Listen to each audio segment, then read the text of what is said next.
Welcome to the deep dive. Today we are exploring otolaryngology, ENT. Right.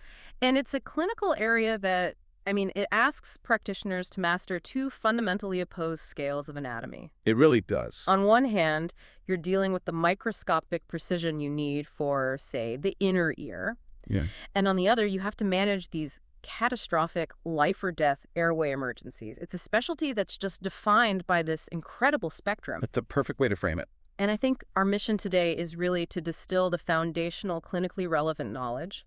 We're drawing from essential texts like ENT, an introduction and practical guide. Okay. And we're going to prioritize the core anatomy, those quick diagnostic tools you need right at the bedside, and, most critically, how to urgently manage emergencies. So we're basically taking a fast track through the knowledge that turns a good student into a competent junior clinician. Exactly. So our flow, it'll kind of follow a physical exam, right? Yeah. We'll start with the anatomy and function of the... Yep. Then move to the essential diagnostics. Right, and then we'll analyze the nose and sinuses, especially something like epistaxis. And we'll finish with the physics and management of pharyngeal and, of course, airway emergencies. Perfect. Let's dive into the ear. Ready? So when we talk about the ear, that classical division into 3 units is the perfect starting point. The outer, middle, and inner. Right. The outer ear is just the pinna and the external auditory canal up to the eardrum. The middle ear is that little air-filled space with the acicular chain. And the inner ear, the powerhouse. The powerhouse, exactly. It contains the cochlea for hearing and the peripheral vestibular apparatus for balance. The middle ear cavity can feel like just a simple air pocket, but functionally, it's doing some serious mechanical lifting. It is. So why is that transition from air vibration to fluid vibration so difficult? Yeah. What's the key problem that the acicular chain, the malleus and lentius and stapes solves? It solves what we call impedance mismatch. Impedance mismatch. Okay. Yeah. Sound energy travels really easily through air, Yeah. but it gets mostly reflected back when it hits the dense fluid inside the cochlea. So it just bounces off. It just bounces off. Without the mechanical leverage and, the area ratio provided by those tiny bones, the loss of acoustic energy would be massive. How massive are we talking? You'd immediately suffer a conductive hearing loss of 50 to 60 decibels. The acicular chain basically acts as an amplifier and a transformer to overcome that loss. Wow. That really puts the importance of those microscopic bones into perspective. It does. And looking at the tympanic membrane itself, it's not just one single drumhead, is it? We have the pars tensa and the pars flaccida, and they seem to have different vulnerabilities. They absolutely do. Pars tensa makes up most of the surface area, and it's highly structured. It's got these organized collagen fibers, radial and circumferential. Which lets it move efficiently. Exactly. It allows it to billow and buckle to conduct energy. And what's really interesting is that high-frequency sounds preferentially vibrate the back half, while low frequencies alter the front half. Almost like a finely tuned transducer. That's a great way to put it. Now compare that to the pars flaccida, or the attic. Its collagen fibers are just randomly scattered. So it's weaker. Much weaker. It's thinner, relatively flat, and that makes it the weakest part of the eardrum. And clinically, this is vital. Why is that? Because it's floppy and lacks that organization. The pars flaccida is the preferential site for squamous epithelium retraction pockets. And those are the precursors to cholesteatoma. Precisely. You have to recognize that vulnerability when you look at an eardrum. That's a critical link between the anatomy and the pathology. Okay, so moving inward, the inner ear handles hearing and balance. For hearing, what's the core principle of the cochlea? The key is the tonotopic arrangement. Tonotopic. Yeah, think of the cochlea as being laid out like a piano keyboard. High frequencies are detected right at the base of the snail shell, and low frequencies travel all the way to the apex. And inside, that's where mechanotransduction happens. That is where the magic happens. The vibrational energy is converted into neural impulses by the inner hair cells. And what about the balance system, the vestibular apparatus? How do we differentiate between detecting rotational versus, say, linear movement? So the semicircular canals are like our gyroscopes. They're oriented in orthogonal planes at 90 degrees to each other, and they detect rotational acceleration. Turning your head. Right. And then the saccule and the utricle handle the rest. They detect linear acceleration and static head tilt. How do they do that? They rely on sensory patches called maculae. These maculae have this otoconal membrane on top, which is heavy because of calcium carbonate crystals. Little rocks, essentially. Kind of. So when your head tilts, that heavy membrane shifts, It shears the hair cells underneath, and that triggers the neural signal. All right, so before we start relying on all the tech, we have to master the bedside. Always. Tuning fork tests, the Rin and the Weber, are so simple, so quick, and, when you do them right, they're invaluable for triaging hearing loss. They are absolutely essential. And, although 512 hertz is traditional, there's growing evidence that the 256 hertz fork might be more reliable. Yeah, it's interesting. Why? Well, the 512 hertz can sometimes give too much vibrotactile stimulation. And that's a clinical trap. You feel it vibrating instead of hearing it. Exactly. The whole point is to test auditory input, not tactile sensation. That makes a lot of sense. If the test itself is misleading, the diagnosis is useless. Let's internalize the logic. Start with Rin. What are we comparing? With RIN, you're comparing air conduction, or AC, to bone conduction, BC. Normal hearing means AC is louder than BC. That's RIN positive. Okay. And negative? If you hear the sound louder through the bone, so BC is greater than AC, that is RIN negative, and it strongly suggests a conductive loss. And then there's Weber, where we put the fork on the forehead or the teeth. And we just ask where the sound is heard. It's in the middle for normal subjects. But the key is when it's not in the middle. The key is when it's not. Crucially, the Weber test lateralizes to the side of the conductive hearing loss.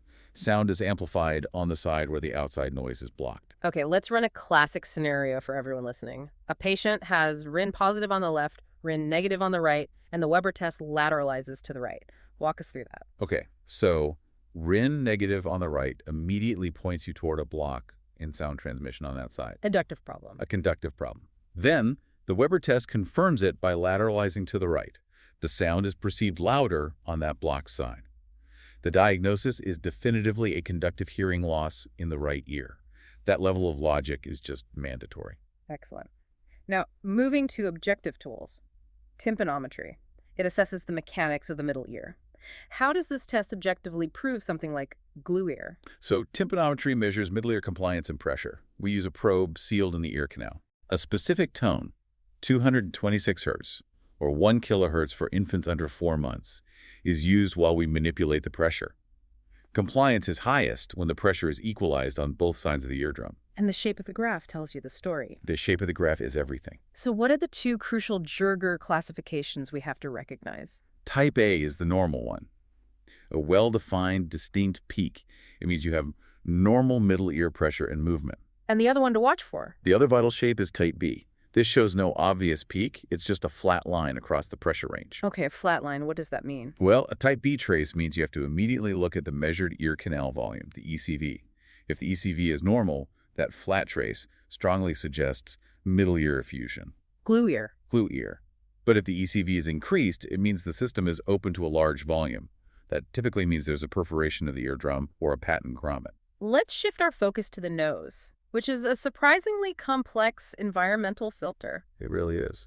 Beyond just being an airway, what's the kind of laundry list of its vital secondary functions? Oh, it's extensive. You've got warming, humidification, filtering out particles with the vibrissae, mucus clearance, and of course immune protection. And it's also connected to everything else. Right. It plays a crucial role in the drainage and aeration of the paranasal sinuses and the middle ear through the eustachian tube. And tying into that, there's the nasal cycle. We don't really think about our nose constantly alternating, but it does. It's a completely physiological process.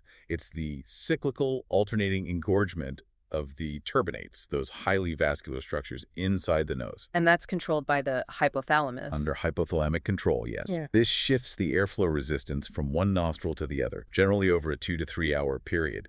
People often forget about it, but it's essential for maintaining mucosal health. That rich vascularity brings us straight to a life-threatening scenario. Epistaxis, nosebleeds. Yes. We're all taught to manage it in the ER, but why must we never underestimate its severity? Because the nose has this incredibly robust blood supply from both the internal carotid artery system and the external carotid artery system. A dual supply. A dual supply.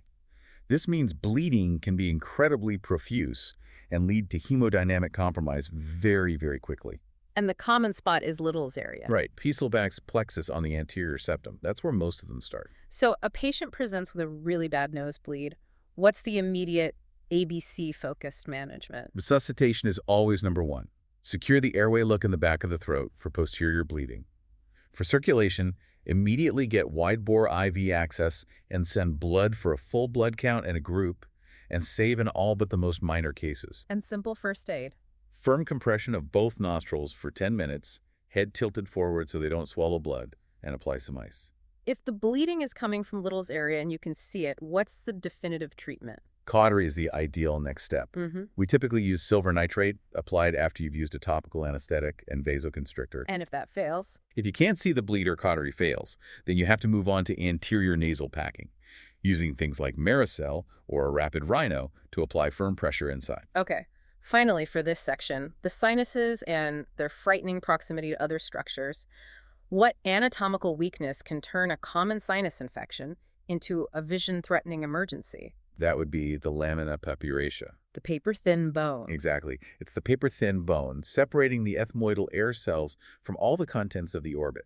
If infection spreads through that layer, it causes periorbital cellulitis or, even worse, an orbital abscess. And that's a true emergency. It's a critical ENT emergency because you risk permanent vision loss within hours. Any restricted eye movement, any pain on eye movement requires immediate, aggressive management. We finally arrive at the apex of ENT urgency, the airway. Right. While the larynx is the organ of voice, we have to remember its principal life-sustaining function. Its primary job is that of a protective sphincter. It defends the lungs against aspiration. And if we look at the musculature, what's the one muscle to remember? The most important functional muscle is the posterior cricoradenoid muscle. It is the sole muscle responsible for vocal cord abduction, pulling the cords apart to open the airway. Okay, and this leads us directly to the physics of airway compromise. We talk about swelling, but we need to understand why even subtle swelling is so lethal in the larynx. Is there a key principle here? The difference between life and death comes down to Poiseuille's law. Poiseuille's law. And it's mathematically terrifying because it describes flow as being related to the radius of the tube raised to the power of 4. To the power of 4. Yes. So to put that in clinical terms, if a patient gets just a little bit of edema that reduces the lumen radius by half a 50% reduction in space, that doesn't just have the airflow. It reduces it. It reduces it to 1/16 of the original. 1/16, wow. That means the airflow drops by nearly 94%. And that is why we treat even minimal laryngeal edema as an impending catastrophe. That mathematical relationship is a brutal and clear mandate for urgency. Okay, now let's discuss the deep pharyngeal spaces, which can rapidly transmit infection. Where does the retropharyngeal space lead? The retropharyngeal space is a path of least resistance. It's in the midline, and it extends right from the skull base down into the chest. So infection there can go straight to the chest. It's the fastest route for mediastinitis, which is highly fatal and requires immediate aggressive drainage and antibiotics. And the parapharyngeal space, what critical contents make an infection there so dangerous? The parapharyngeal space is this inverted pyramid shape, and its post-xyloid compartment is a minefield. A minefield. It contains the carotid artery, the internal jugular vein, and cranial nerves 9, 10, and 11. So you could have a vascular or a neurological disaster. Absolutely. Infections spreading from, say, a dental abscess into this area risk not only airway compromise, but catastrophic vascular erosion or thrombosis. Finally, the two major supraglottic emergencies that demand the absolute highest level of caution. Epiglottitis, which is rare now, but still happens. It does. Children present classically with a high fever, stridor, drooling, and that sniffing the morning air position to try and open the airway. And the management rule is? Absolute non-intervention. You must not examine or cannulate that patient unless senior ENT and anesthetic support is physically present. Because you can trigger a complete obstruction. You can trigger immediate and complete airway obstruction. The airway has to be secured under controlled conditions, usually in the operating theater. And what about the less common but equally serious supraglottitis? This is inflammation a bit higher up above the cords. Patients rapidly develop severe hoarseness and dysphagia, often to the point where they can't even swallow their own saliva. Another high alert situation. A very high alert situation. Senior input is mandatory, and a flexible nasolaryngoscopy should only be attempted with extreme caution, ready for a rapid deterioration. This has been a true exploration of the whole ENT spectrum. The core lesson, I think, remains that clinical practice in this field demands mastery of microscopic details. Yes. Like recognizing the difference between the pars tensa and pars flaccida.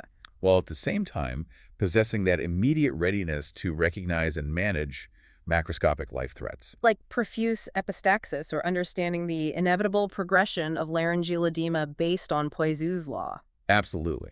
And maybe as a final clinical reminder that bridges the ear and the nose, Please. you must always, always investigate persistent unilateral otitis media with a fusion spade, OME, in an adult. Unilateral glue ear in an adult. Yes, that finding is never benign. It mandates a thorough examination and often a biopsy of the postnasal space, specifically the fossa of Rosenmuller, to definitively exclude nasopharyngeal carcinoma. Because the tumor can be blocking the eustachian tube opening. Exactly. It can present just like that. That is such a vital clinical reminder because it forces you to look beyond the immediate ear complaint and investigate the whole picture. Okay, let's finish with our review exercise to reinforce that essential tuning fork logic. Perfect. Here's the scenario. A 45-year-old male presents with unilateral hearing loss in his right ear. Tuning fork tests show RIN positive in the affected right ear, and the Weber test lateralizes to the unaffected side, the left. Okay, let's process this. RIN positive in the right ear means AC is better than BC in that ear. So it can't be a conductive loss. Right. That rules out any middle ear or external canal pathology. Correct. So what does the lateralization of the Weber test confirm? Well, if the sound lateralizes to the unaffected left ear, it means the right ear is failing to perceive the bone-conducted sound efficiently. So, Therefore, the most likely diagnosis is sensorineural hearing loss in the right ear, with the primary pathology located in the inner ear, the cochlea, or the auditory nerve. precisely. That diagnostic process is now cemented. We hope this deep dive provides you with the foundational confidence you need to approach these critical areas in the clinic.